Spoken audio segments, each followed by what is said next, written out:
자, 안녕하세요. 북스원 카페 여러분. 자, 오늘은 이제 저번 시간에 이어서 이제 대항의 의미와 세계 체제 부분을 할게요.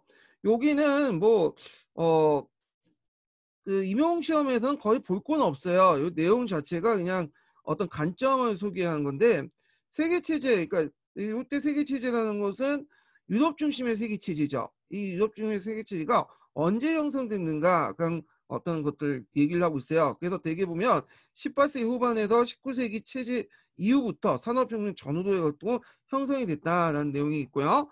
자, 그래서 그냥 이런 관점이 있구나 하고만 넘어가시면 될 것 같아요. 이 부분이요. 그래서 저도 이제 한번 그냥 훑어보는 식으로만 이제 얘기를 해드릴게요. 자, 그러면 한번 보면, 자, 내용을 보면요. 자, 유럽인들의 대항해가 이제 세계 역사에 가져다주는 가장 중요한 형상 중에 하나가 인류 경제 혹은 인류 역사에 의한 세계화일 것이다. 15세기의 시점에서 세계의 각 대립은 어, 고립되어 발전되었으나 아시아, 유럽, 그러니까 유럽과 아프리카 간에 어느 정도 교육이 있었죠. 그러니까 이제 정근대 시대 때는 우리가 알다시피 비단길, 뭐 바닷길, 초원길 같은 일정 교육이 있었죠. 그래서 일부 여행자들이 이웃 문명권에 깊숙이 들어가 그곳 사정을 알리는 일이 간헐적으로 일어났죠. 그 시 전에 이제 보듯이 몽골의 이제 여러 사졌다는 이제 유럽에서 파견해가지고 몽골 관련된 내용들을 좀 알 수 있었잖아요. 그렇지만 지리산 발견 이후부터 일어난 이 대규모 소통은 아직 불가능했다. 어, 그러나 대항해 시대와 함께 세계는 이전과는 비교할 수 없을 정도 긴밀한 소통이 이루어졌다. 이때 긴밀한 소통이라는 것은 경제, 뭐는 사회, 정치 서로 연결돼 있다 이런 거죠. 자, 그래서 이제 되게 교과서도 그렇게 이제 구성이 됐어요. 그래서 지리산을 발견 이전에는 이제 문명권 위주로 이제 구성이 됐다가 나중에는 지리산을 발견 이후부터는 주제별로 이렇게 구성이 됐죠. 그러면 이건 뭐냐면 동서양을 떠나서 이제 서로 간의 문명권이 서로 긴밀하게 연결돼 있다. 이렇게 이제 보시면 돼요. 특히 18, 19세기 들어가서는 서양 중심의 어떤 것들이 이제 더 그 연결돼서 서양의 역사적 흐름이 다른 그 국가의 흐름들과 또 그 국가들이 다른 국가들 흐름들이 이제 서양의 흐름들과 연결되면서 종속되는 그런 형상들이 보이게 되죠. 자, 그래서 포마네치는 그 인류의 문명의 세계를 다음과 같이 기술했다. 중국인들은 영국과 네덜란드에게 비단을 팔고 그 대규모 에스파냐 페쇼화를 이제 결제를 했고요. 이 페쇼화는 지금 멕시코 볼리비아에서 이 아프리카 출신 노예들이 주조한 곳으로 그 원료인 음은 그 에스파니아에 동원한 남아프리카 그 아메리카 그 원주민의 강제 노역에 체결된 것이다. 자, 은은 예멘의 모카에서 커피를 구입한 무슬림들 그리고 나중에는 기독교들을 통해 중국에 흘러들어갔으며 반면에 커피는 메카 순례자에 의해서 모로코와 이집트에 넘어 페르시아, 인도, 자바 그리고 오스만 투르크까지 퍼졌다. 그래서 이제 누이 14세는 무슬림 음료인 그 아프리카 대영화의 성 샹투메 노예 플랜테이션에서 생산된 설탕으로 단맛을 낸 뒤 중국 도자기로 담아 귀족들에 소개되었다. 커피를 마신 뒤에 미국의 버지니아에 재배한 담배가 제공됐다. 자, 여기에서 이제 상품들이 쭉 나오죠. 이거는 지리산의 발견 이전에서는 생각하지 못하는 것들이죠. 근데 지리산의 발견 이후 예, 이렇게 세간의 그 각 지역 간의 교류가 이루어지면서 예, 긴밀한 소통이 된 거죠. 예, 경제적으로. 그래서 이런 현상들이 나타났다는 걸 볼 수가 있어요. 자, 1400년부터 1600년 사이에 대항해 사업을 통해 자본주의 발전과 근대화와 세계를 주도한 것은 유럽 국가들이었고 이를 통해 유럽은 가난한 그 다른 지역의 어, 가난한 한 지역의 어떤 세력에서 세계적인 세력으로 도약할 수 있었죠. 자, 그래서 이제 이게 일반적인 평가인데 거대한 새로운 시장의 출현과 그것을 끊임없는 확대는 유럽의 상인과 제조업자에게 전례 없는 기회와 자극을 주었고 그 다음에 유럽 경제에 비약적으로 발전시키게 되었으며 새로운 부와 자본을 축적되고 새로운 근대적 기업 형태가 나타났다. 자, 여기서 새로운 근대적 기업 형태는 지리상의 발견 형태 결과 나타난 무슨 형태죠? 주식회사야.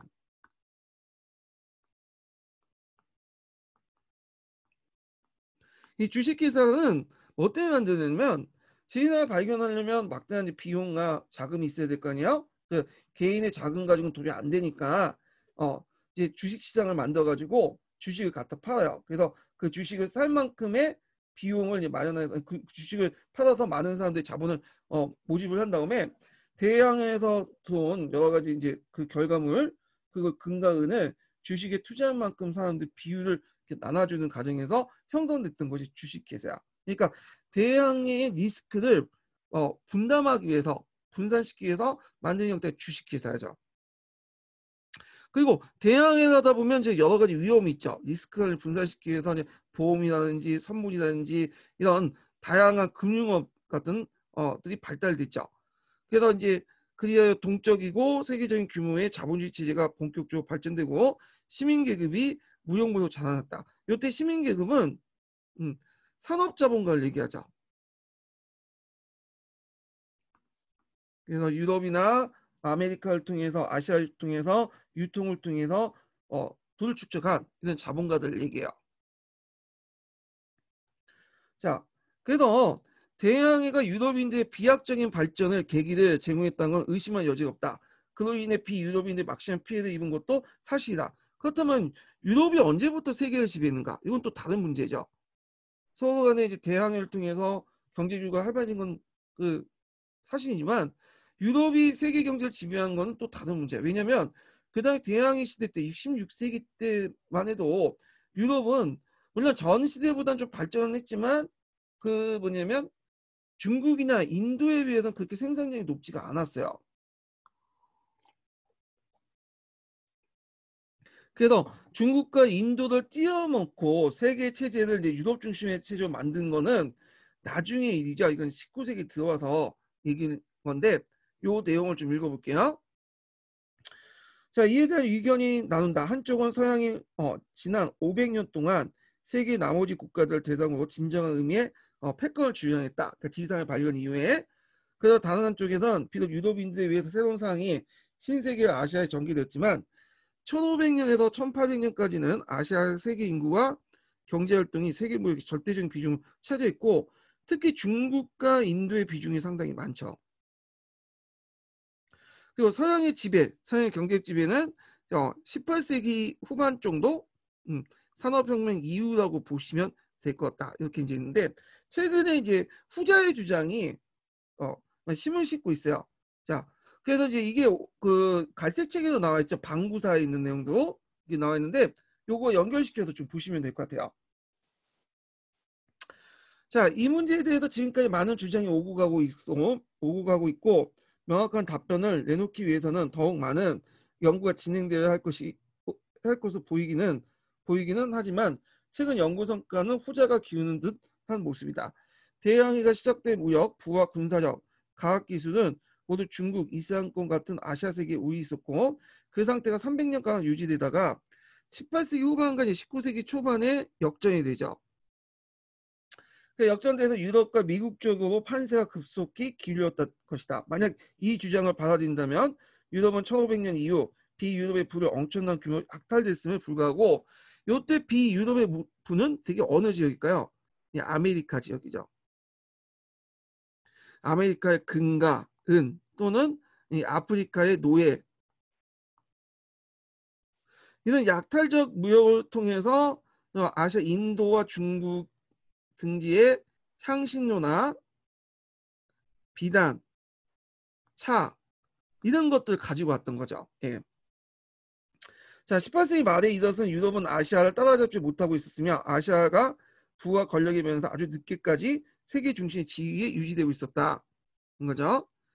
자, 그렇지만 해도 이제 그럼에도 불구하고 이 발견의 시대, 대항해 시대는 유럽인과 비유럽인 간의 어떤 장기적인 거쳐 만남의 기회를 제공했던 데서 나한테 중요한 의미가 있다. 그래서 두 집단의 만남이 외견사 일방적인 걸 보이고 또 실제 그런 경우가 많다. 그러니까 서양 중심이었다는 거죠. 그래서 유럽인들 비유럽인들 공격하고 착취하는 것은 원주민을 학살하고 납치하고 노예하고 그리고 장혹하게 정복하는 갈등을 보이는 것도 사실이죠. 그래서 그 인류 간의 어떤 교류가 꼭 항상 긍정적인 방향으로 한 건 아니에요. 그래서 우리가 이제 보통 임진 전쟁이라든지 병자 전쟁 이걸 통해 전쟁을 통해서 교류가 됐죠. 그래서 갈등과 함께 동시에 뭐도 이루어지냐면 교류도 같이 이루어져. 예. 전쟁이나 뭐 이렇게 갈등적 요소와 함께 교류도 이루어지는데 이건 서양인지 아메리카를 침략할 때나 아프리카를 침략할 때나 마찬가지로 이렇게 보시면 돼요. 그러나 이제 사실 이 시기는 유럽인과 비유럽인들이 서로가 서로를 발견했던 시대이다. 자, 유럽인들은 다른 대륙과 자신이 마주친 것이 무엇인가 이해하기 위해 노력했던 것처럼 다른 대륙의 주민들로 이상하게 생긴 배와 총과 말을 가지고 그리고 이해하기 어려운 종교와 기이한 매너와 간섭을 가지고 온 백인들의 도착을 무엇을 의미한지를 이해하기 노력했다. 어떤 경우도 그 가정과 결과는 일방적인 것이 아니라 상호적이었으며 그것은 좋든 나쁘든 양자 모두에게 영향을 줬다. 갈등과 교류 측면에서 보시면 될 것 같죠. 물론 이 만남이 주도한 건 유럽인이었고 궁극적으로 비유럽에 대한 유럽의 착취와 지배가 관철되긴 했지만 말이다. 자, 뭐 이렇게 해서 이제 나름대로 의미를 뒀다는 거죠. 그다음 뒤에 넘어가서 자, 르네상스와 이제 종교개혁 관련된 내용을 볼게요. 보통 이 르네상스와 종교개혁을 중세로 묶진 않죠. 그래서 근대의 시작으로 보지만 보통 그렇다고 해서 근대로 또 보기는 좀 어려워. 그래서 그냥 그 우리가 이제 동양사, 중국사 접근하는 것처럼 그냥 보통 근세에 이렇게 묶어가지고 설명을 하는데 일단은 그 내용을 이제 좀 보면요. 그 앞에 보면 르네상스의 의미가 나와요. 르네상스 의미. 그래서 이거는 프랑스어로 재생, 갱생, 부활 이런 것들의 의미인데 요때 이제 그 재생, 갱생, 부활은 중세를 부활하는 게 아니죠. 고대의 어떤 문화, 고대 인문주의, 신주의, 신중심의 세계관 벗어서 인문주의로 나가는 그런 것들을 이제 얘기하는데 되게 시기적으로는 14세기에서 16세기예요. 두 가지 이제 르네상스가 있죠. 이탈리아 르네상스와 그 다음에 저 알프스 이북의 르네상스 이렇게 있는데 자 한번 보면요. 14세기, 16세기 때 고대 그리스 로마 문화가 서구인들에게 다시 각광을 받으면서 새로운 문해 부흥으로 발전한 나가는 일컫는 말이 르네상스죠. 동시에 르네상스는 또 넓은 의미에서 볼 때 서양사에서 중세에서 근대 넘어가는 이행기라는 어떤 시대 개념을 사용되기도 하죠. 자, 이렇게 시대 개념으로 르네상스 이해할 경우에 종교개혁이나 신학로 개척 같은 형상도 왜냐 그 시대가 되게 14세기, 16세기 범위에 들어가 있기 때문에 되게 르네상스 시대도 포함되기도 하죠. 그래서 이 르네상스는 다양한 관점에서 이제 뭐냐면 보게 된다. 그래서 뭐 여러 가지 있지만 일단 르네상스 보는 관점이 크게 세 가지로 보시면 돼요. 하나는 중세 연속상에서 보는 관점이 있어요. 예. 그 다음에 두 번째는 근대라는 관점에서 보는 있고요. 그 다음에 세 번째는 아까 얘기했던 이제 중세에서 근대로 넘어가는 이행기로 이제 보는 관점도 있죠. 자, 그래서 여기 근대 관점을 이렇게 르네상스를 이제 보기 시작한 사람이 누구냐? 이 사람이 상당히 중요한데 이 근대적 성격을 강조하는 사람이 뭐냐면 19세기 스위스 역사가였던 브루크하르트야. 이 사람은 좀 기억을 해두세요.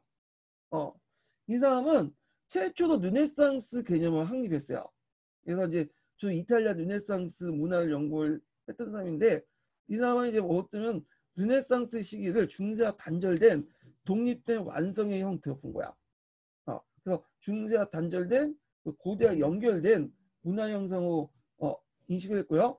이거는 이제 중세에 의존하는 그 당시 낭만주의 경향에 반발해서 이런 인식이 형성됐는데 일단 브루크하르트가 르네상스라는 시대를 하나의 근대의 시대로 독립된 시대로 인식했다. 이게 상당히 중요해.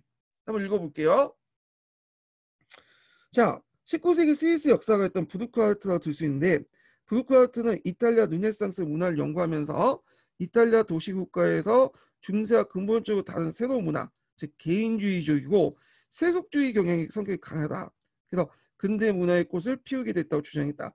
자, 여기서 개인주의라는 것은 여기 우리는 뭐 이기주의라고 이제 해석을 하는데 이때 이기주의는 그 의미에서 개인주의가 아니라 집단 그 당시에는 되게 신중심 공동체 중심의 문화가 발달됐죠. 개인이 드러내지 못할 어떤 그래서 예술 작품들을 만들 때도 자기를 드러내지 않고 만들었잖아요. 중세 시대 때는. 그래서 누가 만드는지 몰라. 그림은 누가 그렸는지 조각품을 누가 만드는지 모르죠. 근데 요때부터는 이제 점점 이제 뭐냐 개인주의 경향에서 신이나 공동체의 어떤 문화나 경험보다는 개인의 어떤 경험을 강조하는 거야. 이때 개인주는 개인의 경험, 개인이 느끼고 직관하고 보고 느끼고 이런 것들 강조한 개인주의예요. 그래서 이런 것들이 어디에 반영되는 문화 작품에 반영돼 있죠. 예술 작품이나. 그래서 우리가 이제 이탈리아 르네상스 작품이나 이런 예술품을 보면 누가 만든지 알잖아. 이거는 레오 다빈치가 만들었다. 미켈란젤로가 만들었다. 이건 아는 건 다 개인주의적 성향 때문에 그런 거야. 그러니까 우리식으로 생각하는 그 이기주의 이런 게 개인주의 아니라는 거 좀 기억을 해두시고요. 자, 개인주의라는 것은 어떤 신과 공동체, 집단보다는 자기 개인을 강조하죠. 그러니까 당연히 이거는 신 중심의 세계관에서 물론 인간 중심의 헌세적 세계를 가지게 되고 인간과 자연을 있는 그대로 관찰하는 거 이렇게 이제 하게 되죠. 그래서 신을 통해서 보는 게 아니라 인간과 자연을 뭐냐면 그대로 관찰하는 거. 이걸 이제 뭐라고 얘기를 하냐면 브루크하우트가 이제 그 인간과 세계의 발견이라는 의미에서 얘기해요. 그 예전에 신중심의 세계관에 가졌던 것들이 이제 뭐냐 개인주의와 세속주의에서 자신의 개인에 입각한 그래서 인간 중심의 어떤 갈등, 그러니까 인간과 세계를 발견했다 이렇게 표현을 하죠. 그래서 신중심의 세계관을 벗어나 인간 중심의 어떤 세계관을 통해서 있는 그대로의 어떤 것들을 보는 거. 그러니까 예전에 무조건 뭐 신과 관련돼서 연결돼서 봤는데 이제 그렇게 안 본다는 거죠. 자, 그래서 브루크하트가 보기에는 르네상스는 근대사에 입각한 근대 문화이자 출발점이었다. 이렇게 보고 있고요. 자, 근데 이제 브루크하트 견해에 대해서 뭐그 후에 사람들이 다 받아들였냐? 그런 것도 아니에요. 또 반대하는 사람도 많아요. 그래서 이런 견해가 이제 20세기 들어와서 이제 많은 중세사가들의 도전을 받게 되는데, 자, 이럴 때 이제 중세 암흑시대를 보는 그 견해에서 단원이 반대하고, 이 암흑시대를 보는 거는 이거는 계몽주의자들이 이제 이렇게 봤죠. 계몽주의자는 이성을 강조했잖아요. 그래서 이성에 입각해서 근대는 이성에 입각한 거고 저쪽 중세는 이제 암흑시대다. 그렇게 묻고 아마 브루크하우트도 그런 관점에서 이제 접근한 것 같아요. 자, 그래서 중세사가는 중세 시기에도 나름대로 근대적 모습이 있었다. 예를 들면 대표적 카톨릭 르네상스, 뭐 12세기 르네상스처럼 고전 고대의 문화, 부활 같은 것도 있었죠. 카톨릭 르네상스는 다 할 테고 12세기 르네상스는 전 시간에 좀 얘기했을 거예요. 그래서 상품화폐 경제가 발달되고 그 다음에 저쪽 이베리아 반도나 뭐 십자군 전쟁을 통해서 그 이슬람 문화가 들어오게 되죠. 그러면서 이제 그런 르네상스 문화의 발전이 일어나죠. 도시 중심에서. 그래서 뭐 스콜라 철학도 탄생되고 그러는데 자, 그래서 이제 있었다든지 르네상스 시대에도 대부분 유럽인들이 여전히 정통적인 신앙관을 가지고 있었다. 그래서 중세와 르네상스가 서로 대입된 형상이 아니라는 것을 강조했다. 그래서 이제 또한 첫 번째 위견이죠. 두 번째 위견은 브루크하트가 주로 이탈리아에 주목을 뒀다는 거야. 그래서 중세사가든 알프스 이북의 서유럽 지역에서 관심을 기울이면서 중세와 르네상스가 명확한 관계를 그을 수 없다. 그래서 앞에서 이제 얘기한 것처럼 중세의 연장성이자 중세와 근세 가독이 이런 관점에서 보게 된 거죠. 심지어는 극단주의자들 같은 경우에는 브루크하르트식의 르네상스에 반발해서 일부 역사가는 르네상스 자체를 폐기해야 된다. 이렇게 주장하는 사람도 있어. 자, 그래도 이제 이런 사람들의 주장은 두 가지 요약할 수 있어요. 첫 번째로는 르네상스와 중세가 서로 연결돼 있다. 이렇게 이제 보고 있는 관점이야. 그리고 또 두 번째로는 르네상스의 의미를 격화시켜 갖고 별 필요 없는 시대다. 이게 무슨 시대 개념을 도입할 필요 있냐? 이렇게 주장하는 사람들이 있죠. 자, 하여튼 밑에 보면 르네상스와 중세사의 연속성을 지나치게 강조할 경우에는 앞에 그러니까 브루크하우트 비판적 관념으로서는 20세기 때 등장하는 거죠. 중세의 연속성. 그래서 이걸 너무 강조할 경우에는 14, 16세기 때 유럽에서 일어난 사회 문화적 변화상을 제대로 포착하지 못하죠. 예. 그렇다고 오늘날 역사학자들이 이런 브루크하트의 고전적 르네상스가 그러니까 중세와 결별된 근대적 독창적인 그를 수용한 것이 아니다. 특히 브루크하트는 근대 개인주의 출현을 르네상스의 핵심적 특징을 여겼지만 근래 역사가들은 르네상스를 지배하는 오히려 집단주의적 정체성을 강조하는 모습이 보인다. 개인보다는. 자, 그리고 더 나아가서 브루크하트가 제시한 르네상스 모습은 19세기 세속적 자유주의 유럽 지식인들이 만들어낸 역사적 신화다.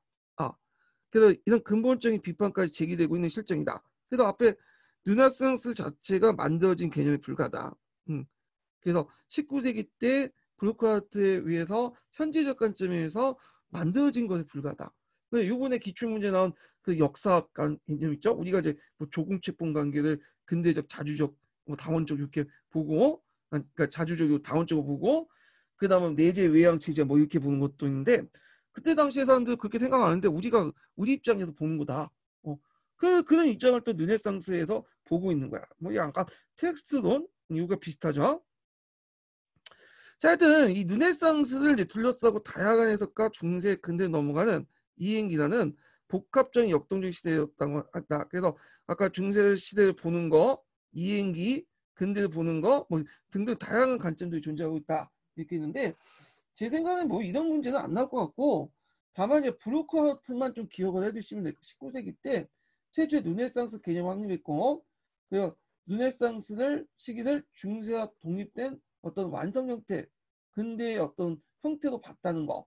그리고 고대와 직결된 문화 형성을 인식했고 이 정도만 기억을 해두시고 뒤에 뭐 20세기 때 르네상스 그 브루크하우트의 견해 비판 그건 뭐 르네상스 개념 자체를 부정을 하고 그 다음에 중세 연속성을 강조하고 이행기를 강조하고 그런 측면 그리고 개인보다 뭐 집단주의 정책성이 강하다. 뭐 요 정도 비판 정도 뭐 이렇게 요약을 할 수 있는데 브루크하우트만 외워두시면 될 것 같아요.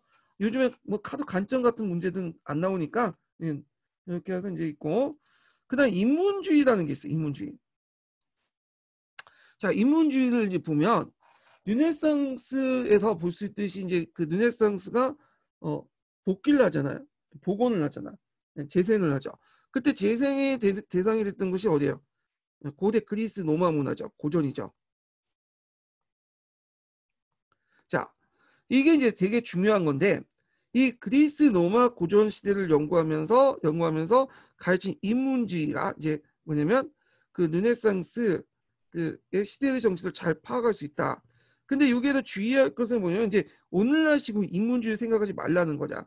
보통 우리가 이제 인문주의를 후머니즘 해가지고 인본주의, 뭐 인간 중심주의 이렇게 이제 생각을 하는데 그 르네상스 후문이 좀 약간 달라요.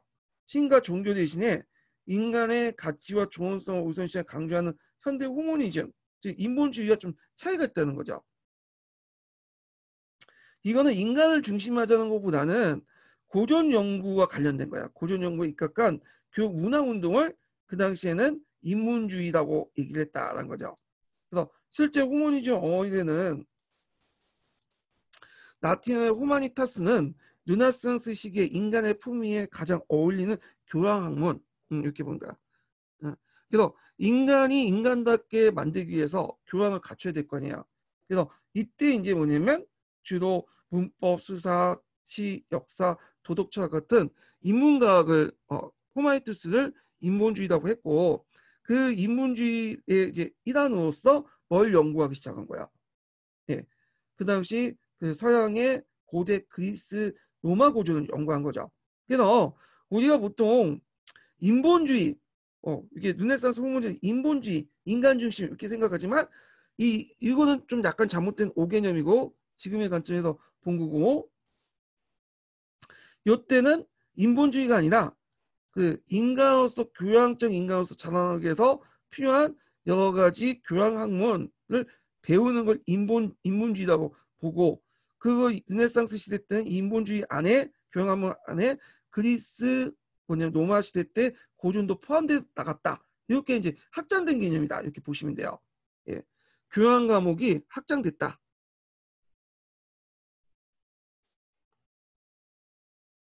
그래서 교양감이 확장돼서 그리스 로마를 연구하는 로마의 고전을 연구하는 그런 기풍 이런 것들을 르네상스 시대 때 인문주의라 분류해야 된다. 이렇게 정의를 하고 있죠. 자, 그러면 요거부터 이제 인문주의 내용이죠.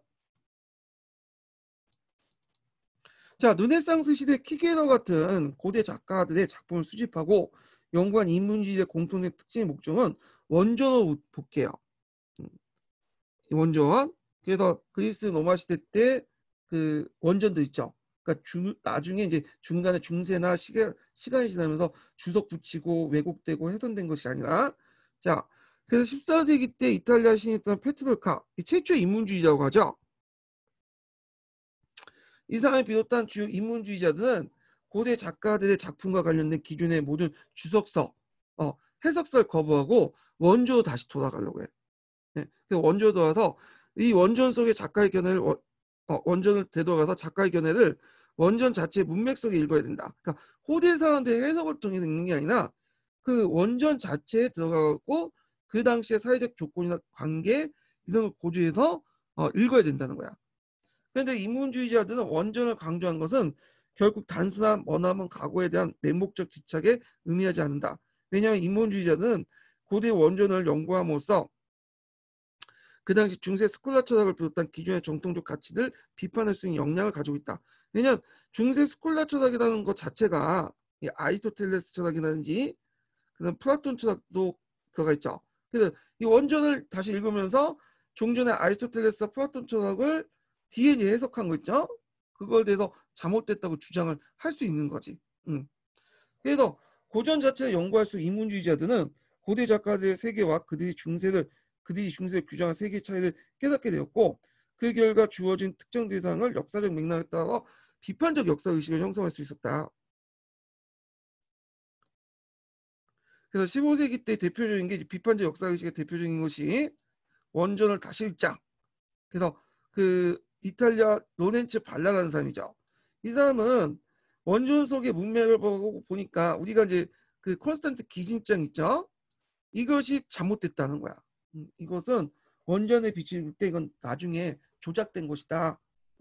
이거는 교황의 세속적 지배권을 근거가 만들기 위해서 한 거죠.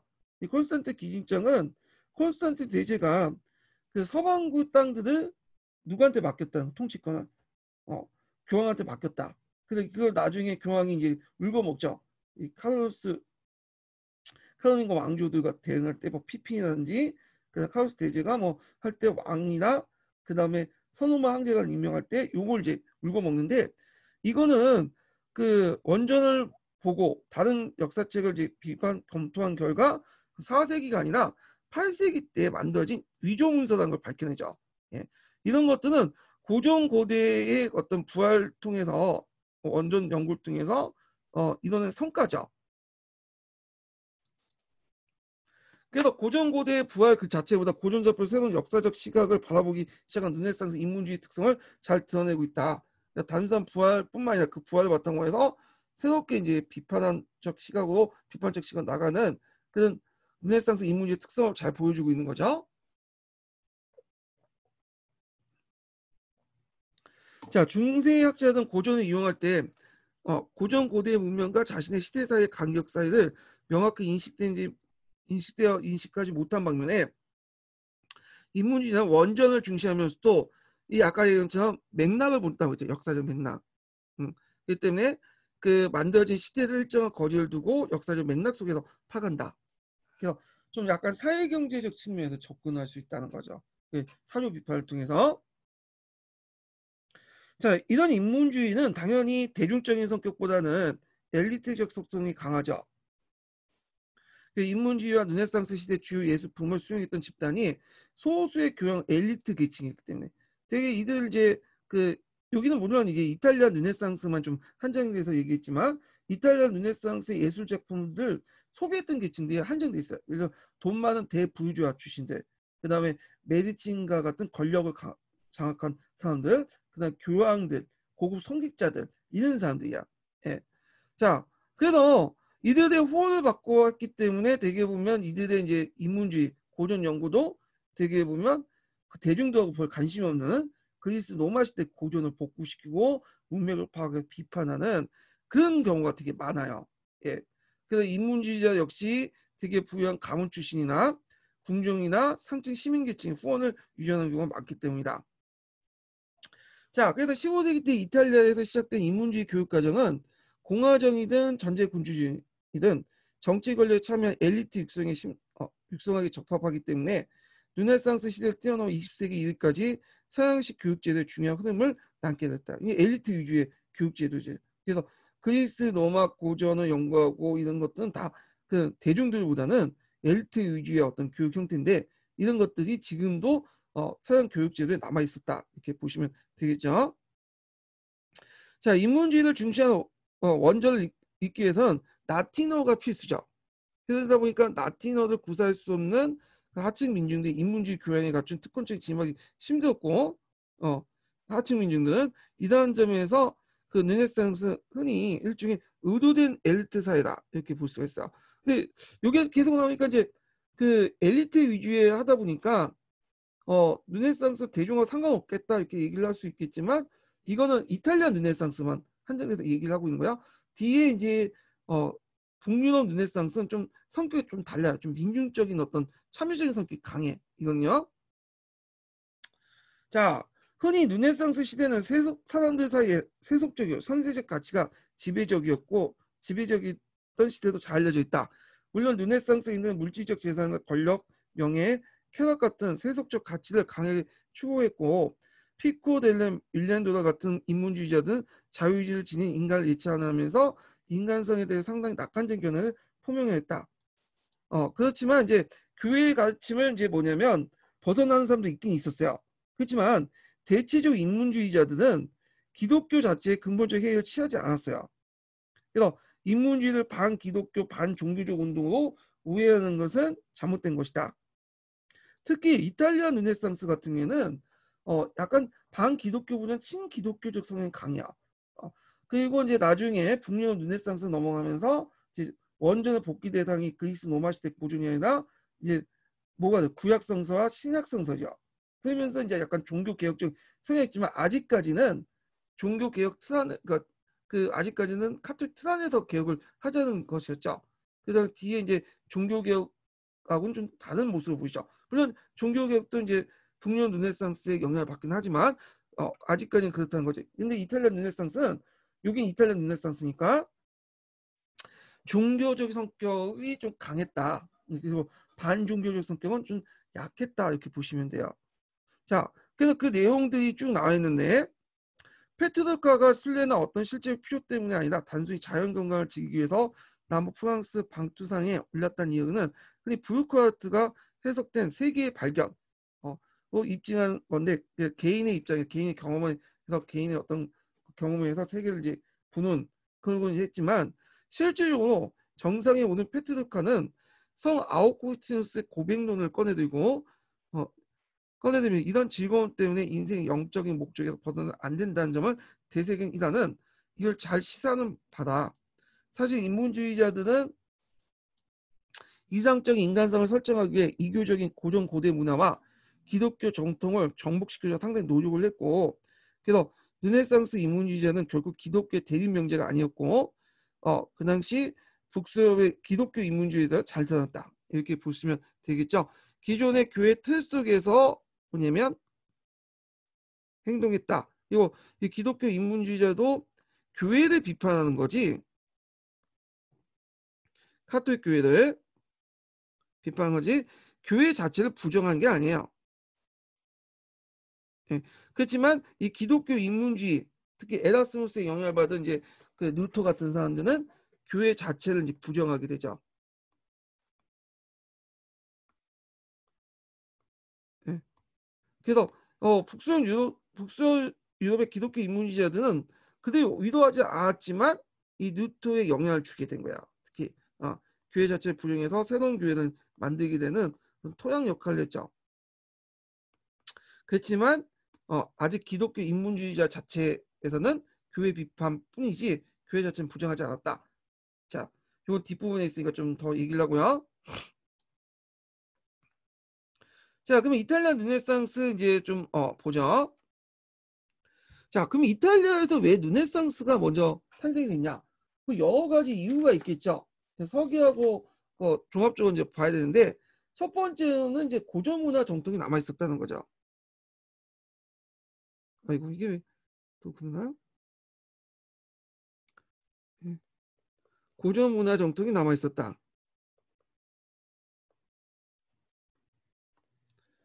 그래서 이탈리아 반도는 예전에 로마 제국의 옛 터전이었고요. 그리스 로마의 어떤 유물들이 유적들이 많았죠. 그다음에 어떤 고전 문화 연구하거나 어떤 교육이나 문화가 발달하려면 뭐가 필요해? 돈이 필요하죠. 아, 경제적으로 14세기 때 이탈리아는 되게 번영하고 있었다는 거죠. 그러면요.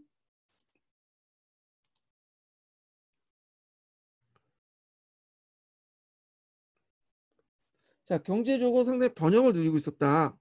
이게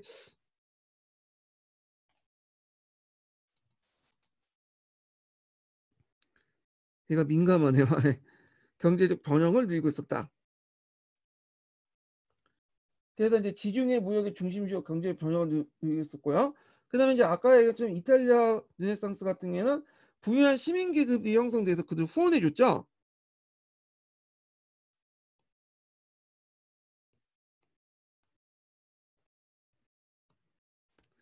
그래서 이제 요 사람들이 이제 뭐 법률가, 공중인, 서기 같은 세속적 지배인들, 직업인들도 있을 수 있고 돈 많은 이제 부유주와 이런 사람들도 이제 있었다는 거. 그 다음에 동방무역의 접촉이 되게 많았다는 거야.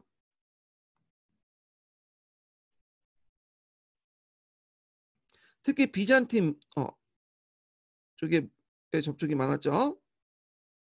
그래서 이제 요걸 통해서 뭐 그 당시 여러 학문도 들어가죠. 특히 이제 아까 예전에 얘기했던 플라톤 학문 있죠. 요때 플라톤이 신플라톤 철학인데 이런 것들이 들어오게 돼. 그래서 다양한 요인으로 해가지고 이탈리아 르네상스의 배경을 이루게 됐다는 거. 그러면 이탈리아 르네상스의 성격은 뭘까요? 이것도 정리할 필요가 있겠죠. 성격은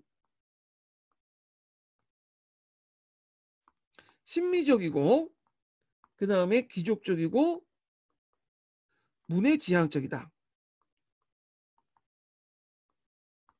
그리고 그리스 로마 문화의 고전을 바탕으로 하고 있다. 자, 자 이거는 그 일종의 반봉건적이 아니라 약간 봉건세의 옹호를 받으면서 성장했던 거야. 그래서 나중에 알프스 이후의 르네상스 있죠. 비판적, 사회적, 종교지향적이고 원시 기독교 고전을 기반한 거와 좀 다른 모습을 보고 있어요. 이런 두 간의 차이는 그 예전에 기초에 나왔으니까 좀 기억을 해주세요. 자, 그러면 한번 이제 읽어볼게요.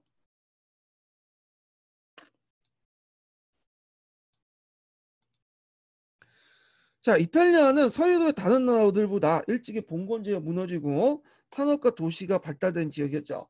그리고 지중해 무역을 중심으로 산업의 발달은 부유한 아이고 잠깐만요.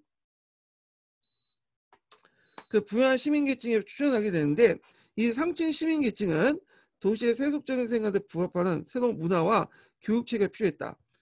자, 그래서 이탈리아는 이례적으로 일찍 송인들 고용이 발달됐고 다른 유럽 국가들과 달리 성직자들에게 크게 유전할 건 달리 법률가, 공중인, 서기 같은 전문적인 세속 직업인들이 등장하게 돼요.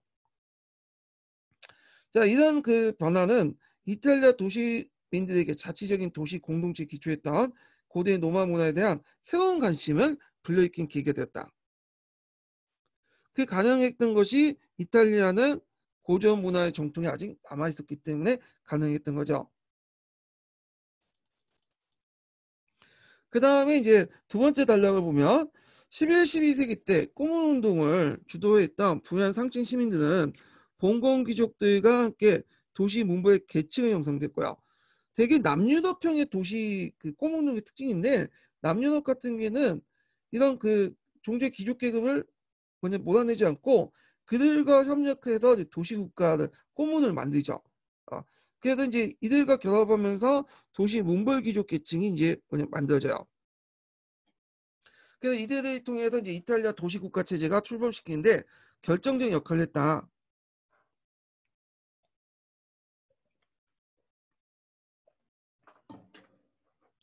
대개 이제 르네상스 이탈리아는 크게 세 지역으로 나눠볼 수 있죠. 북유럽 북이탈리아 지역 같은 경우에는 도시국가 형태의 밀라노, 피렌체 이런 국가가 있었고, 그다음 중부 지역은 교황령이 지배하고 있었고요.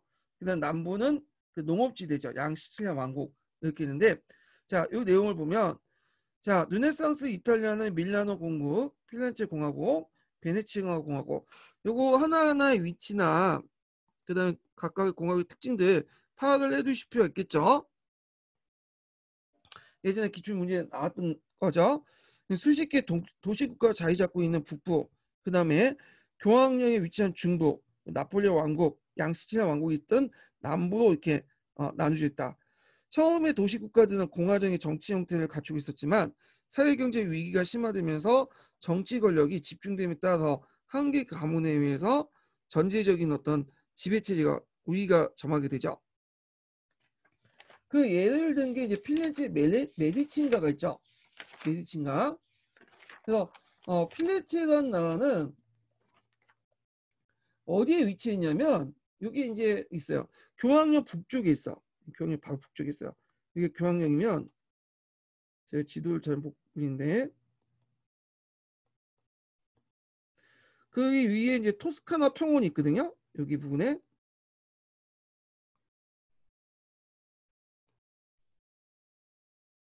네. 여기 이제 중심 도시가 필렌체예요. 자, 그래서 원래 이제 필렌체가 불려졌다가 나중에 토스카나 공국이라고 또 불려지기도 해요. 나중에 이름이 바뀌어서. 그래서 초창기 때는 공화제 형태였어요. 어, 그렇지만 이제 치오피 난을 계기로 해가지고 이게 이제 누가 그 권력을 잡냐면 그 메디친가라는 그 금융 가문이 이제 뭐냐면 권력을 장악해. 그래서 실질적으로는 공화국이 아니라 전제 지배 국가, 전제 지배정, 전제 군주제 국가죠. 그래서 이제 대표적인 게 금융업을 통해 축적한 부를 바탕으로 한 피렌체를 지배하게 된 메디친 가문이 대표적인 거다. 자, 메디친 가문이 이제 집권하게 된 배경이 됐던 것이 치오피난인데, 치오피는 뭐냐면 치오피는 양모 노동자들 얘기해요. 이들이 피렌체에 있는 양모 노동자 치오피라고 이제 하는데, 이들이 왜 일어났냐면 일단 이제 그 당시에는 도시 안에도 사회적 계층화, 양극화가 심해졌고, 그러다 보니까 사회 계층 간의 어떤 대립이 발생이 됐고요. 그 다음에 이제 도시귀족이라고 하는 상층 시민들이 시정을 독점했어. 그러니까 이제 거기에 소외됐던 직무업에 종사한 하층 시민들이 난을 일으켰죠. 그래서 이때 뭐냐면 근데 요가 뭐냐면 조합을 만들 권리와 시정에 참여할 권리를 주장하게 돼요. 그래서 나름대로 성공을 했어. 근데 이게 일시적인 성공일 뿐이고 나중에는 이제 그게 위기의식을 느낀 보수적인 대상공업자들이 다시 도시를 장악을 하고 그리고 강력한 지도력을 발휘하기 위해서 권력을 누구한테 위임을 시키냐면 메디친가의 권력을 위임을 시켜요. 그래서 메디친가가 권력을 계속 이어받게 되죠. 자, 하여튼 읽어보면 치용피의 반란은 실패로 끝난 뒤에 벌어진 가두 지배 증사의 권력 투쟁에서 최종적으로 승리한 메디친 가문은 이후 몇 차례 정치적 격변 속에서 시에서 추방되기도 하지만 이때 시에서 추방된 게 뭐냐면 사보나 논란하는 사람이 있어요.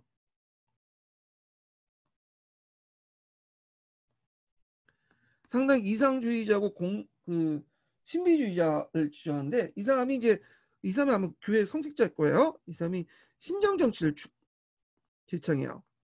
그래서 일시적으로 이 메디친가를 쫓아내고 그 뭐냐면 신정 정치 입각 개혁을 추구하지만 그 당시 프랑스 샤를 8세 이탈리아 전쟁이라 하는 과정에서 샤를 8세 공격해오거든요. 필렌체를 그 과정에서 이제 추방된 후 메디친가가 다시 집권해요. 그리고 나서 여기를 이제 뭐냐면 필렌체와 토스카나 평원 일대를 합쳐서 어 제가 토스카나 공국이라고 했는데 정확하게 토스카나 공화국이죠.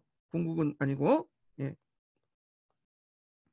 토스카나 공화국 이름을 바꿔서 통치를 하게 되죠. 예, 그래서 사보는 놀라 이 사람도 같이 기억을 좀 해두시면 좋을 것 같아요.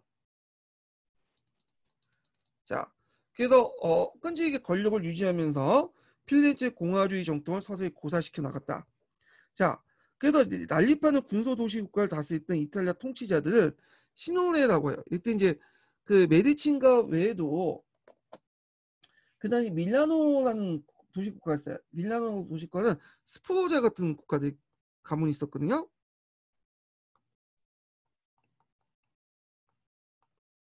자, 이런 사람들도 이제 시노네라는 어떤 그 이탈리아 통치자에 속하겠죠. 전제 군주정에 군주제에 이제 속하는데, 이들은 이제 서로 간의 치열한 경쟁과 우위를 점하기 위해서 정치적 책략과 건물 손수에 의존할 수밖에 없는데, 이거는 이탈리아 혼란 정치 상황을 반영해서 이때 군주론에 반영되죠. 군주론에. 그래서 보통 군주론에서 이제 이상적으로 여기는 그 군주상들이 그 뭐냐면 처음 만들어진 게 아니라 이때 이탈리아의 전제 군주상을 바탕으로 했던 거야. 자, 그래갖고 이제 이 대표적인 역할 모델을 했던 사람이 소설책의 소재도 다뤘던 사람인데, 교황령에서 전제 군주제 역할을 했던 체자라는 사람이 글씨가 잘 안 써지거든요. 예. 차자르라는 사람이 있어요.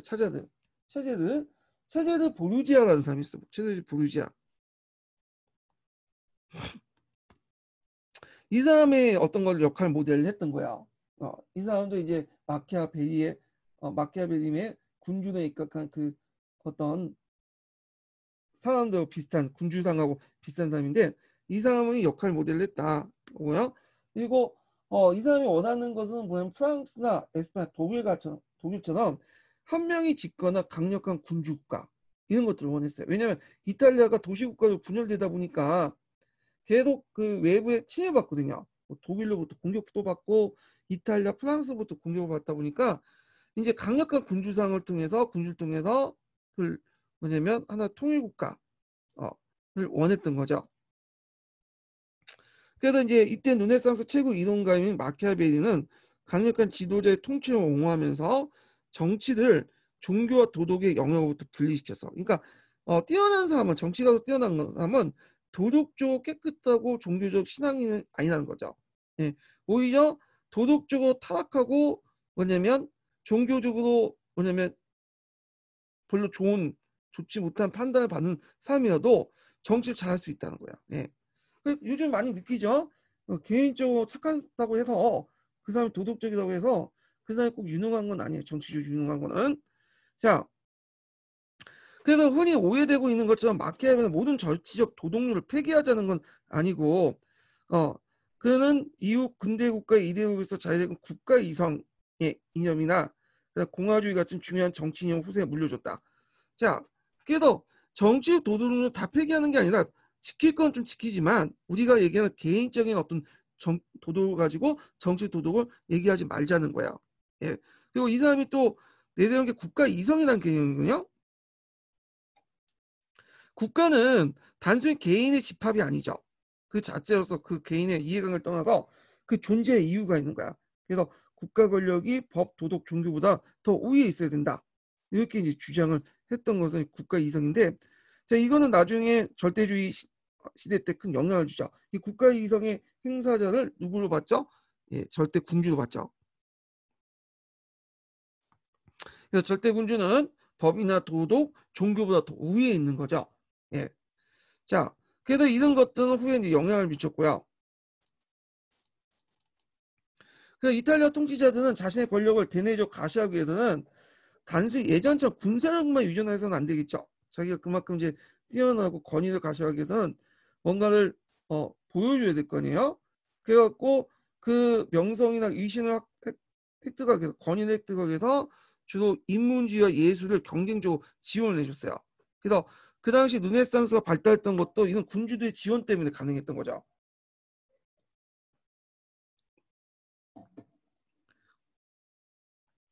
자, 카스틸리아가 궁중인에서 교황을 갖추는 것이 용맹만큼 귀족을 특별하게 존재를 돋보이게 만들어주는 주장한 것은 바로 이런 시대적 조류를 적절히 잘 표현한 것이다. 그 일례로 14세기 말에 필렌체에 비잔티움 제국의 학자들이 건너왔죠. 이 사람들이 이제 건너와서 신플라톤 철학을 도입했고, 그 다음에 이때 이제 플라톤 연구에 집중되면서 후원을 하면서 그 당시 메디친가가 후원을 해줬죠. 플라톤 학회가 만들어졌죠. 그때 이제 그 후원했던 사람이 누구냐? 메디치 가문의 수장이었던 코시모 데 메디치라는 사람이에요. 그래서 이 코시모 메디치니 그 사람을 그들을 후원했기 때문에 나름대로 이 인문주의가 발달할 수 있는 배경이 되었다는 거죠. 예. 참고 이 코시모 데 메디치는 일종 계몽군주로서 국부의 칭호를 받아요. 필렌체에서는. 예.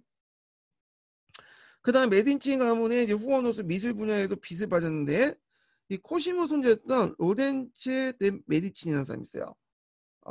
그래서 이제 이 노시된 이 사람은 이제 데 로렌초라고 또 불렸던 사람이었는데 이 사람은 이제 그 시기 때 피렌체 번영의 절정을 이뤘던 사람이고요. 이 사람은 시인이나 문예 후원자를 많이 지원했어요. 예. 자, 15세기 후반에는 필렌체를 지배하면서 보티첼리와 미켈란젤로 같은 당대 거장들을 후원했을 뿐만 아니라 서양의 최초의 미술 아카데미도 이제 성립하기도 했다. 자, 사실 이제 미술만큼 이탈리아 르네상스 문화의 정수를 잘 보여준 분야도 없다. 자, 이탈리아인들은 인문주의와 예술의 발전을 참다운 문해 부흥의 두 가지 사를 생각했다. 실제 인문주의자들과 예술가들은 서로 영향을 주고 받으면서 예술을 처음으로 지적 도덕적인 교양의 한 요소로 간주했던 잠봉인들이었고 인들도 다름아닌 인문주의자였다. 그래서 그 자신이 건축가를 활용했던 인문주의였던 엘베르트는 성공적인 예술가가 되기 위해서는 기하학과 문학 같은 지적 소양이 필요하다. 그러니까 음악과 뭐 미술, 문학 이런 것들을 알려면 그리스 로마 시대 때 고전 작품에 이런 것도 같이 알아야지 이런 것들이 미술 작품에 반영될 수 있다. 오늘날도 비슷하죠? 단순히 그림만 잘 그린다고 하는 해서 미술 작품이 뛰어난 게 아니잖아. 그 속에 철학도 있어야 되고 인생관도 담아 있어야 되고 그래야겠죠. 그런 것들을 알려면 인문학적 소양이 필요했던 거죠. 자, 그래서 이제 이렇게 해서 이제 예술과 학문을 대등 그러면서 기하학이나 문학 같은 지적 소양이 필요한 것을 강조하면서 예술을 학문과 대등한 지로 끌어올린 것도 평가받는다. 비록 이 미술 작품의 주제들이 되게 아직까지 종교적 범위에서 벗어나지 못해. 음. 자, 그건 이제 북유럽 르네상스와 비교해 볼 수 있는데 북유럽 르네상스는 종교적 소재도 다르지만 주로 이제 대중도 많이 보기 때문에 대중들의 취향에 맞는 일상생활을 많이 그렸어요. 근데 이탈리아 르네상스 같은 경우에는 주로 수요층이 상층 부르주아라든지 그다음에 어, 전제군주 이런 사람이기 때문에 대개는 종교적 소재에서 크게 벗어나지 못해요. 자, 그렇지만 또 이제 나름대로 기법이 발달됐죠. 그래서 르네상스 시기에 처음으로 원근법이나 명암법 같은 것들을 기법을 이제 했고요. 특히 그 중세 시대 때는 종교적 소재를 다루어도 육체미 같은 걸 드러내지 못하고 했거든요. 근데 그 당시 이제 비너스 탄생이나 다비드 상 보면 인간의 육체미를 표현하는 것도 있어요. 그래서 이런 것들 하나의 경향으로 자리 잡았다. 그래서 중세 예술가든 길드의 제약에 묶여있는 장인 내지 육체적 노동자의 지위에 머물러 있었지만 단순히 그림만 잘 그리는 사람이야. 근데 르네상스 초기만 하더라도 대부분 미술가들은 후원자나 고객으로부터 돈을 받아 생활하는 관리였다. 하지만 시간이 지나면서 일부 재능 있는 예술가들, 그러니까 이제 미술가 중에 3대 거장이 난 조각가 중에 3대 거장이 있죠. 예술품은 미켈란젤로, 다빈치, 라파엘로 같은 자의식이 강하고 독자적인 그 창작 활동을 나가는 자연 고향인의 위치를 누릴 수 있다. 이들이 이렇게 나름대로 작품 세계를 구상하고 독창적인 창조적인 어떤 예술 작품을 만들 수 있었던 것이 단순히 그림만 잘 그리는 게 아니죠. 그림과 함께 뭐도 했다? 인문학 이런 것도 같이 익혔기 때문에 이런 것들이 독자적인 어떤 작품을 낳게 되는 배경을 이루게 되죠. 그리고 그렇게 해야지만 또 자기 존재 가치를 높일 수 있고 잘 팔릴 수 있어. 그림을 주어줘도 이 그림에 대해서 설명을 해줘야 될 거냐. 근데 그것을 예전에 그 미술만 그린 사람은 설명 못 하는데 미술뿐만 아니라 인문학적 지식 갖고 있는 사람들은 군주 앞에 가서 또는 자기 후원자 앞에서 이 그림이 어떻다 막 설명을 하는 거야. 그러면 거기에 가치가 부여되면서 그림이 오히려 더 고가로 팔릴 수 있고 그리고 또 나중에 후원도 많이 받을 수 있죠. 예. 자, 이렇듯 예술가들의 독립성이 강화된 것은 이탈리아 도시의 부유한 시민계층이나 곳곳에 산재한 궁중을 중심한 예술 제품의 수요가 폭발적으로 증가했기 때문인데, 르네상스 후기에 들어가면 피렌체를 대신해서 교황청이 로마의 예술 중심지로 부상되었다. 그래서 미켈란젤로가 이제 설계된 거대한 돔으로 유명한 바티칸 성 베드로 성당 있죠. 요게 이제 뭐냐면 르네상스 양식으로 만들어진 건데, 요것도 유명한 게 르네상스 양식으로 만들어졌다는 거 외에도 또 뭘로 유명하냐면 면제부로 유명해. 면제부.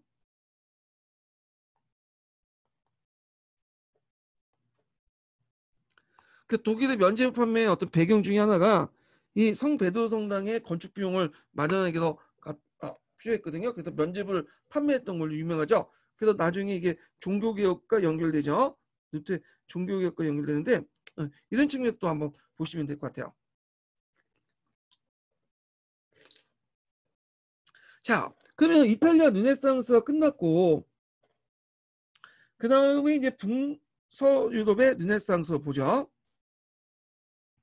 중세적이고 봉건적 정통이 더 강하게 살아남았던 북서유럽 지역에서는 이탈리아 영향을 받아서 르네상스 문화가 싹트기 시작했다. 북서유럽의 인문주의자의 지도적 역할을 수행했던 학자들은 대개 이탈리아에서 공부한 사람들이 많아요. 아니면 이탈리아에서 망명한 사람이 많아요. 북유럽 쪽으로. 자, 그래서 이탈리아 가서 공부하는 사람이 많았고 이탈리아 인문주의자들이 편집한 고전 문화나 저작들을 할판 인쇄술 발전 덕분에 손쉽게 알프스 이북 지역으로 전파될 수 있었죠. 이 할판 인쇄술이 상당히 의미가 있는데 이 할판 인쇄술을 통해서 그 당시 르네상스도 작품도 소개될 뿐만 아니라 그 다음에 특히 종교개혁 같은 것들은 이제 큰 역할을 해요. 뒤에 좀 얘기할게요. 자, 15세기 말에 프랑스의 반려 왕조 에스파냐 신성 로마 제국에 통치했던 합스부르크가 이탈리아 세력을 확장해서 일으킨 이탈리아 전쟁이 있어요. 이탈리아 패권을 둘러싸고 자, 이때 이제 이 전쟁에 참여했던 수많은 귀족들이 르네상스 문화를 접할 수 있었다. 자, 그래서 이제 이렇게 해서 이탈리아 르네상스의 영향을 받아서 북유럽 르네상스에 싹트게 되는데 이 북유럽 르네상스는 단순히 이탈리아 르네상스 뿌리를 뒀다고 해서 단순히 복제판이 아니에요. 이탈리아 르네상스 바탕으로 새로운 형태로 발전이 되기 시작했죠. 왜냐하면 북서유럽의 각국의 상황이 이탈리아 매우 달랐기 때문이죠.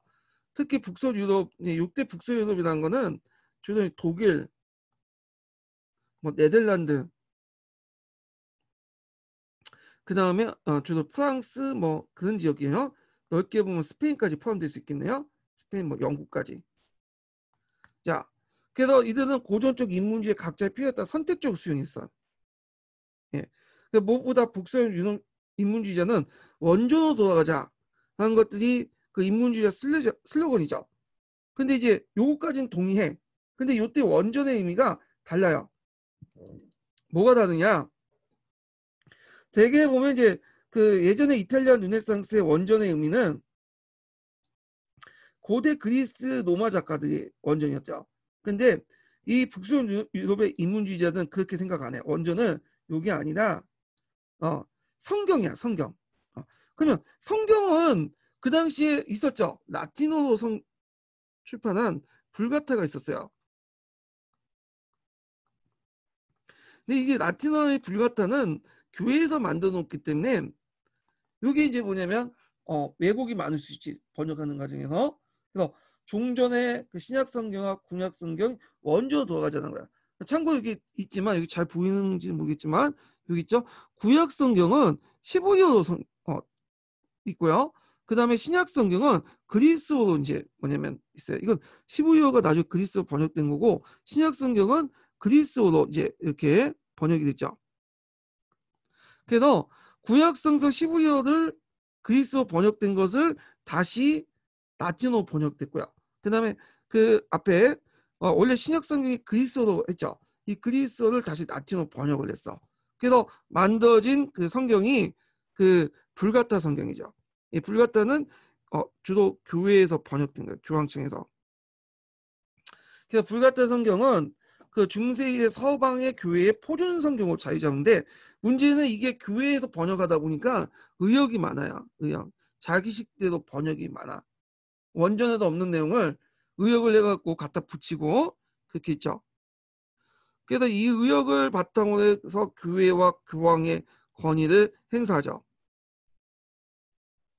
안 되겠다. 그래서 교회와 교황을 비판하려면 일단 성경을 다시 봐야 되겠죠. 성경의 원전에 그대로 있는지 불가타 비교를 해봤고, 그래갖고 그 불가타의 어떤 문제점 이걸 또 비판하면서 교회를 비판하기 시작해요. 자, 다시 말해서 이미 이탈리아에서 발전해왔던 고전 연구 역사 문화학적 비판 방식을 어디에 적용했냐? 구약 성경과 신약 성경 원전에 적용하죠. 그래서 종전의 라틴어 성경판인 불가타 성경에 적용하면서 이걸 고대 그리스 구약 성경과 그 다음에 15여 구약 성경과 그리스어 적혀있는 신약 성경을 대비하면서 보기 시작해. 그러면 뭘 공부해야 되겠어? 그리스와 15여를 공부해야 되겠죠. 그러면서 그리스와 15여를 이제 공부하면서 성경 원전 연구 관심을 돌렸던 것이다. 자, 이게 이제 첫 번째로 북서유럽의 인문주의와 이탈리아 인문주의의 차이점이고요. 원전 복귀가 다르죠. 더 나아가서 두 번째인데 차이점이 이게 첫 번째고, 자, 북서유럽의 인문주의자들은 순수했던 초기 기독교 정신의 복귀를 촉구함으로써 당대 종교와 사회 비판적인 모습을 보이죠. 그래서 이제 이런 것들 심미적이고 문예지향적인 측면에 강한 이탈리아 르네상스 방면에 사회 비판적 종교 개혁적인 지향적인 이런 것들 보게 돼요. 물론 이때 이제 종교를 비판한다는 것은 교회의 틀 안에서 비판하는 거예요. 그래서 북서유 유럽에 출현한 이런 독특한 성격 인문주의자를 뭐라고 하는 역사가는 기독교 인문주의, 그 다음에 성경 인문주의 이렇게 얘기하죠. 자, 여기에는 이제 기독교 인문주의자도 이제 그 뭐냐면 얘기한 사람을 두 명을 예를 들어서 에라스무스, 네덜란드 에라스무스와 영국 토머스 모를 이제 보고 있는데, 이건 뭐 이제 서계할 때 그 다 아실 거예요. 자, 기독교 인문주의 대표하는 학자로 네덜란드 출신 에라스무스를 들 수 있다.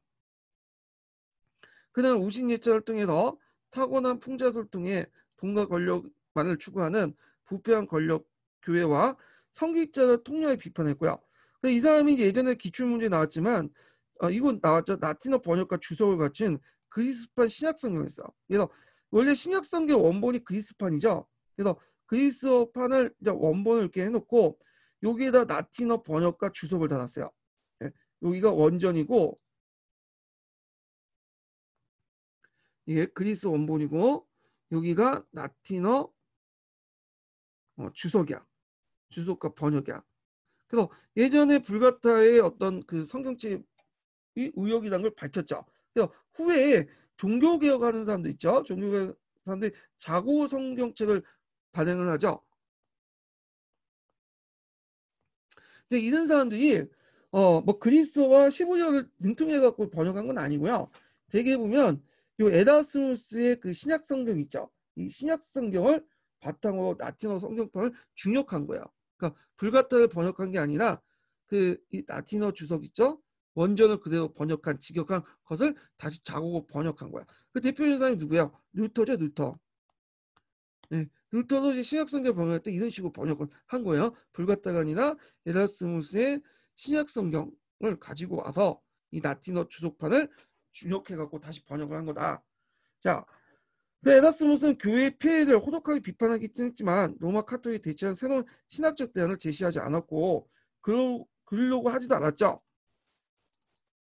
그래서 기독교 윤리에 대한 교육과 설득을 통해 기독교 공동체가 평화적으로 개혁한다고 믿었다는 점에서 이상주의 면모를 봤다. 그래서 이런 측면에서 이제 루터가 좀 대립적이죠. 루터도 원래는 에라스무스의 큰 영향을 받았어요. 서로 간에 이제 호의를 가지고 있었고, 자, 그런데 나중에 이제 루터가 종교 개혁을 통해서 교회에서 벗어나려고 하니까 대립을 하게 돼요. 그래서 그 유명한 논쟁이 예전에 시험문이 나왔죠. 그래서 자유의지 논쟁이라는 게 있었어요. 자유의지 논쟁.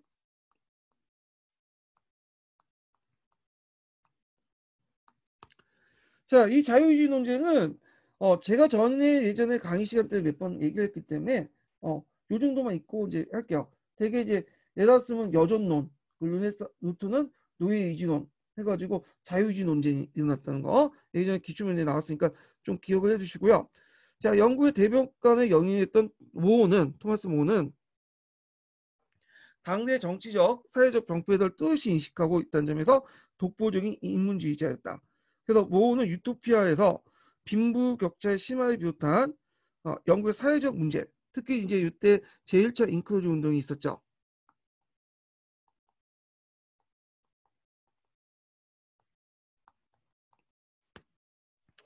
그 영국의 여러 사회 문제점을 지적하고 나서 모든 사람이 평등하고 생산물 공동을 나눠 가지는 이상을 모색함으로써 공상적 사회주의 이념을 제시했다. 자, 그 다음에 그 르네상스 시대에는 각국의 소고 문학이 작품이 반영돼요. 소고는 그 당시 쓴 토속어야. 토속어. 라틴어가 아니라.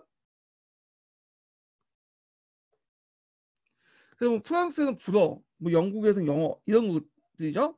그래서 이 소고 문학 작품은 중세의 토착적 전통을 상당히 부분을 그대로 간직하고 있지만 있었던 중세의 특징을 고전 고대로부터 유래한 주제, 형식과 결합된 데서 인문주의 영향을 받았다. 그래서 중세적 요소와 그 다음에 고전 고대적 어떤 연구 과정에서 나타난 그 형식과 같은 인문주의에 결합된 것들이 있다. 그래서 대표적인 게 이제 예를 드는 게 라브레스는 프랑스 사람인데 가롤 강티아와 팡타그루엔라는 소설책이 있어요. 이게 교육개혁 관련된 내용인데 하여튼 그 나타난 고대의 모범에 대한 존경과 스쿨러 학문에 대한 경륜은 인문주의 영향을 볼 수 있다. 마찬가지로 셰익스피어 헬립은 여러 시국 작품 중에서 고전 고대의 역사와 신화미 언어적 기법을 자유자재했죠. 그래서 이는 인문주의가 영국 문화의 핵심 부분의 하나가 되었다. 헬립이 쓰는 이제 셰익스피어가 쓰는 이제 문학 작품 통해서 영국의 어떤 표준어, 영어의 표준어가 형성됐다고 그러죠. 그 소고 문화 같은 게 이외에도 되게 많아요. 뭐 국민 문학에도 또 하죠. 그래서 아까 이제 나부의 가다강티의 판타그웨 도 있고 그 다음에 뭐 옹테뉴의 수상록도 있죠. 셰익스피어 같은 헨리 외에도 오데도 맥버드 뭐 로미오 줄리엣 이런 것도 있고 그다음에 세르반테스 같은 거 있죠. 중세 어떤 그 기사의 몰락을 그린 돈키호테라는 작품 있죠. 세르반테스의. 자, 이런 것들이 있었다라는 걸 좀 기억을 해두시면 될 것 같아요. 자, 그래서 이제 이렇게 이제 있는데 이게 좀 약간 그 북유럽 르네상스 부분이 너무 간략하게 돼 있네요. 예. 그래서 요거는 서계 내용을 서로 이제 결합해서 보시는 게 좋을 것 같아요. 제가 예전에 말했지만 일단 서계의 기본을 깔고 이렇게 보셔야 돼. 서계의 기본을 깔고 부족한 부분들을 여기 이제 서강제에서 보충해 갖고 봐야 된다는 거 이게 꼭 보시면 되고 서강제만 공부했다고 서계 놓치면 시험에 떨어지는 거예요. 예. 자, 그래서 이제 이렇게 해서 이제 한번 그 르네상스와 관련된 내용을 했고요. 다음 시간에는 종교개혁 부분을 할게요. 종교개혁을.